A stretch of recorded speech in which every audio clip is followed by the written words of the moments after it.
बात में करो। 16वें स्वर्ग और सर्वार्थ सिद्धि में क्या अंतर होता है जबकि देव दोनों में होता है? इस बात प्रश्न किया है कि 16वें स्वर्ग और सर्वार्थ सिद्धि में क्या अंतर होता है। देव तो दोनों जगह रहते हैं, बहुत अंतर है। 16वां स्वर्ग तो जो है हमारे जो मेरू पर्वत है ना, उससे एक बार का अंतर है। उसकी जो सूर्यिका होती है उससे एक बार का अंतर है और ऋजु विमान शुरू हो जाते हैं।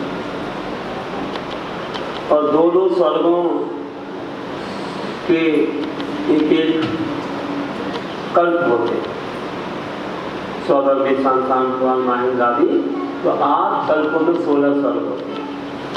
फिर तीन दिन की जोड़ी में 9 ग्रीवक होते हैं। 3 दिन की जोड़ी से 9 ग्रीवक होते हैं। फिर इसके बाद 9 अनुत्तर होते हैं। वे तो इसी प्रकार ही होते हैं, एक थाली के जैसे आकार में। और फिर 5 अनुत्तर विमान, तो 9 ग्रीवक 9 अनुदिश होते हैं। फिर 5 अनुत्तर विमान होते हैं। उनमें सबसे बीच में सर्वार्थ सिद्धि होती है। समझ गए? तो 16 स्वर्ग के और सर्वार्थ सिद्धि के बीच में बहुत अंतर है। बहुत सारे विमान हैं।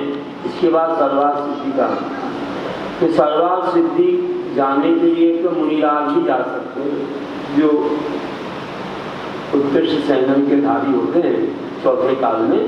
वे मुनिराज ही, जो मोक्ष नहीं जा पाते हैं, तो वे वहाँ पहुँचते हैं। और 16वें स्वर्ग तक तो कोई श्रावक भी जा सकता है सर्वज्ञ लेकर के, लेकिन 16वें स्वर्ग से ऊपर कोई श्रावक नहीं जाता। 16वें स्वर्ग तक जा सकता है। इतना अंतर है ना, तो बहुत ऊपर है सर्वार्थ सिद्धि। उससे ऊपर कोई देव नहीं रहते। क्योंकि सर्वार्थ सिद्धि से आगे भरदंड है, भरदंड से आगे 12 योजन ऊपर फिर सिद्धिसदा है, और सिद्धिसदा से भी ऊपर तनुवार बलय जो है वहाँ सिद्ध पद है।